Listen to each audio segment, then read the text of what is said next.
নমস্কার।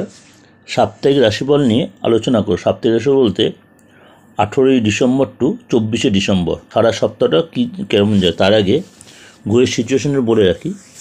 বৃহস্পতি রয়েছে মেষ রাশিতে বক্রী অবস্থায়, রাহুও বক্রী অবস্থায় মীন রাশিতে, শনি রয়েছে কুম্ভ রাশিতে এবং সেখানে চন্দ্র রয়েছে। চন্দ্র ট্রানজিট করবে যদি 2.5 দিন অন্তর অন্তর, মানে সিচুয়েশন অনুযায়ী 18 তারিখে সিচুয়েশন অনুযায়ী চন্দ্র রয়েছে কুম্ভ রাশিতে, বীজদোষ তৈরি হচ্ছে।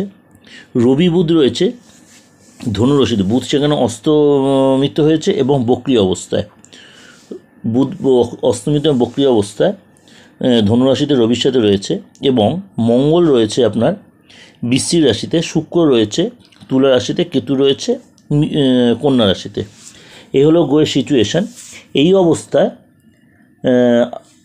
আগামী 7 দিন কেমন যাবে তার আগে বলে রাখি, প্রত্যেক রাশি লগ্নের লোকেরাই যেহেতু বুধের সিচুয়েশানটা এরকম টাফ হয়ে রয়েছে, বিশেষ করে এর আগে বলে দিয়েছিলাম, আমার ডেসক্রিপশনে সার্চ করলে পেয়ে যাবেন বুধ অস্তমিত এবং বক্রী অবস্থায় কোন কোন রাশি লগ্নের উপর এফেক্ট হবে।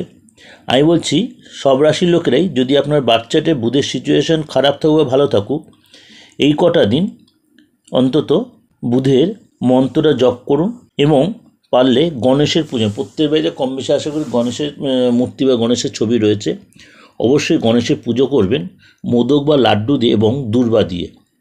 আর অবশ্যই বুধের মন্ত্রটা জপ করুন প্রত্যেকে, করলে দেখবেন জায়গাটা অনেকটাই আপনাদের সাপোর্ট করবে। আজকে হলো কর্কট রাশি নিয়ে। কর্কট রাশি এই সপ্তাহটা একটু চিন্তাভাবনা করে আপনি কাজের জায়গায় স্টেপ ফেলবেন বা কোনো ডিসিশান নিতে বুঝে শুনে স্টেপ ফেলবেন, কথাও খুব বুঝে শুনে বলবেন।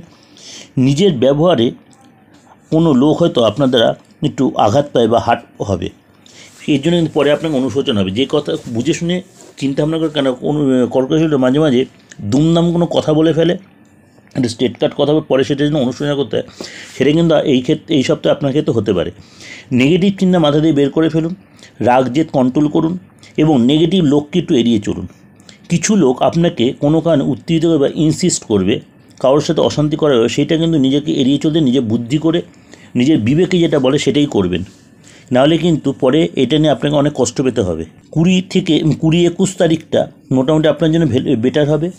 আপনার এনার্জি লেভেল যথেষ্ট ভালো থাকবে এবং একটু কোনো কাজে বেশি তাড়াহুড়া করবেন না।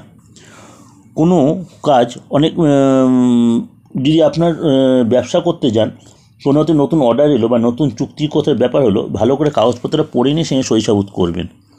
অনেক নতুন লোকের সাথে আপনার পরিচয় হবে এবং আপনাকে তারা সমর্থন করবে। তাদের মধ্যে কেউ বিশেষ কোনো লোক থাকতে পারে, অর্থাৎ কোনো ভিআইপি পার্সন থাকতে পারে, কোনো রাজনৈতিক লেভেলের লোক থাকতে পারে, বা আপনার সহজেই কোনো লোক থাকতে পারে। বিয়ের কথাবার্তা আলোচনা হতে পারে, বা যা বিয়ের চেষ্টা করছিলেন এই সপ্তাহে সেটা ফাইনাল কথাবার্তা হতে পারে। প্রেমটা বিয়েতে পরিণত হওয়ার একটা সুযোগ আসতে পারে, বা বাড়ির লোকেরা সেরকম একটা জায়গায় স্থান দিতে পারে প্রেমের ব্যাপারটা। যদি আপনি বিবাহিত হন, সন্তান নিয়ে টেনশানটা বাড়বে। সপ্তাহ শেষে কিন্তু সন্তানের জন্য আপনি আবার গর্বিত হবেন। পয়েন্টগুলো ভালো করে শুনবেন, হয়তো আগে পরে করে বলছি, জিনিসটা বুঝতে পারেন। যারা আপনি বিবাহিত, সপ্তাহের প্রথম দিক থেকে সন্তানের চাপ থাকবে, কিন্তু সপ্তাহের শেষের দিকে সন্তানের জন্য আপনি আবার গর্বিত হবেন। ব্যবসায় বুঝে ইনভেস্ট করবেন।